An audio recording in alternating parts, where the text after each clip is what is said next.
The vast majority of the X-H2 and the X-H2S videos that I've seen here recently on YouTube are created by people who don't even use these cameras.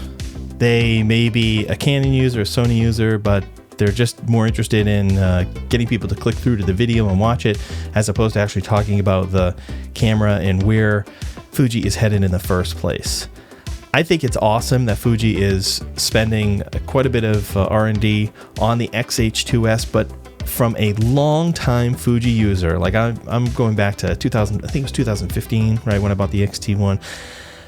I've owned the X-T1, X-T2, X-T3, X-T4. I'm filming right now on the X-H1. I've got an X-T20 up here. I have a long history of using Fuji cameras, and I am deeply, deeply, deeply disappointed by what I see when I look at the X-H2S, to the point where I would seriously consider switching brands. I think they're headed down a completely different path than what set them up for success in the past. So let me explain.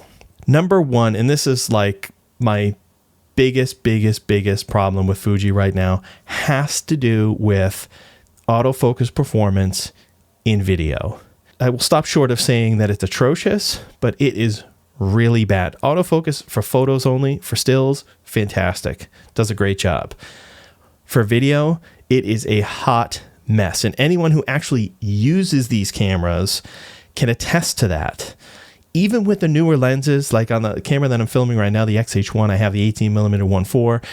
Even that, unless I am in a stopped position where it is just not, there's really no opportunity for it to hunt, it doesn't work. It just doesn't work. I've did another video on this channel showing that, and it was the XS10, not the XT4 or the X-H1, but again, the XS10 has the same algorithm that the XT4 has, so I'm assuming that the XT4 is going to perform the same way. Anyways, my point is the eye autofocus doesn't work, the face autofocus doesn't work. Like it loses you and eventually just hunts back and forth. So if the X-H2 and the X-H2S does not address that fundamental flaw, it's all for naught. Number two, and this is something that I see some people talking about and others not so much, or just not really caring, has to do with the sensor itself. So I from everything that I can gather from looking at the different rumor sites and other people's videos, is that it is not going to have this 26.1 megapixel, oh, I can't even talk today, 26.1 megapixel sensor is not going to be an X-Trans sensor.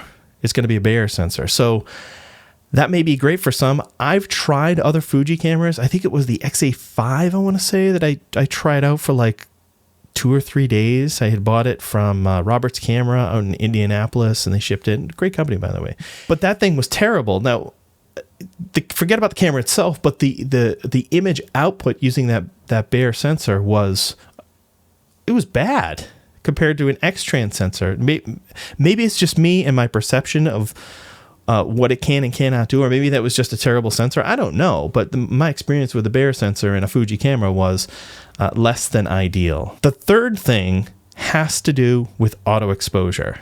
All these Fuji cameras, if you leave it in auto mode, and you know, I do a lot of filming of myself, right? If I'm out and about, I do real estate for a living. So there are times where I need to set the camera up on the side and then go demonstrate something. Like if I'm showing the siding on a house, I've got to set the camera off on the side, and it needs to focus on me, focus on the house. And there are certain parameters that I can set in advance, but there's a lot of things that I can't, just to make sure that I maintain the proper exposure.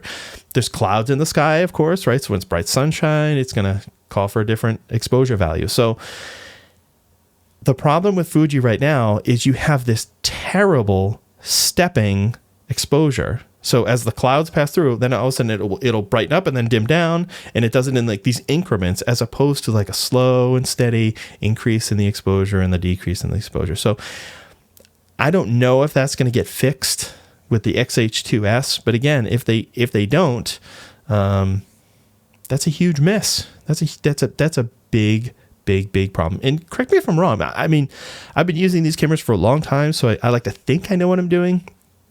Of course, I know there's some things that you can do in the camera to have it be better performing with auto exposure, but I shouldn't have to do that stuff. I guess that's my point.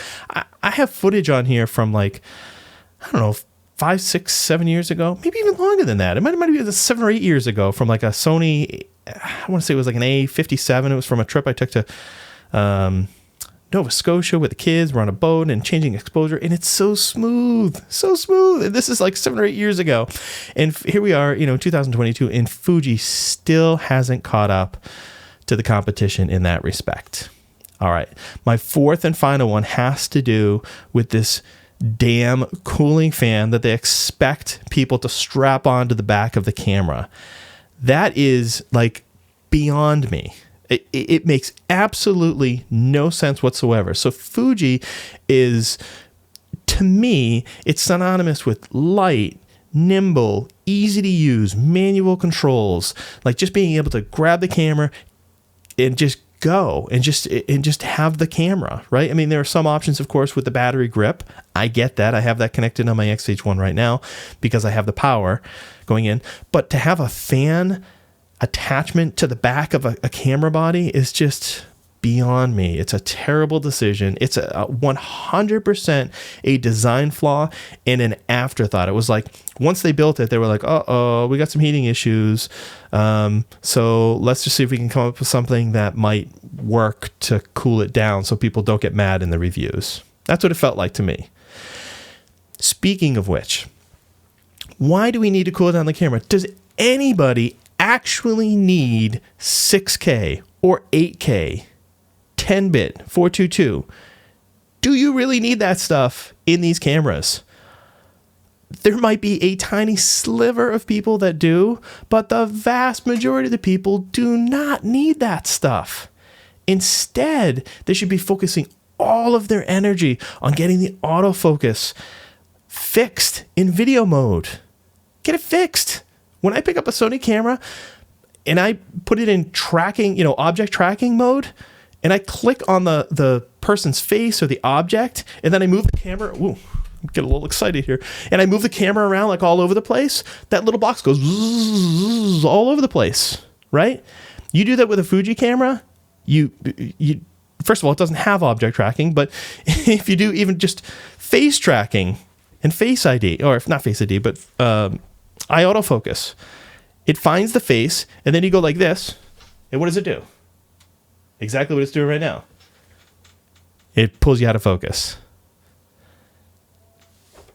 I mean, fix it, Fuji. It's not that hard. So all these improvements in the quote unquote improvements in the hardware and the speed of the processor, I would argue it's not going to make a lick of difference unless they have completely revamped that algorithm that's driving that processor. So those are my quick thoughts on the X-H2 and the X-H2S. What do you think? Am I way off base here, or am I like spot on with my commentary? Drop some comments down below. Love to hear what you guys have to say. That's all for today. If you did enjoy content like this, make sure that you smash the like button and also click the subscribe button down below to be notified of future videos. Thanks for watching. Take care.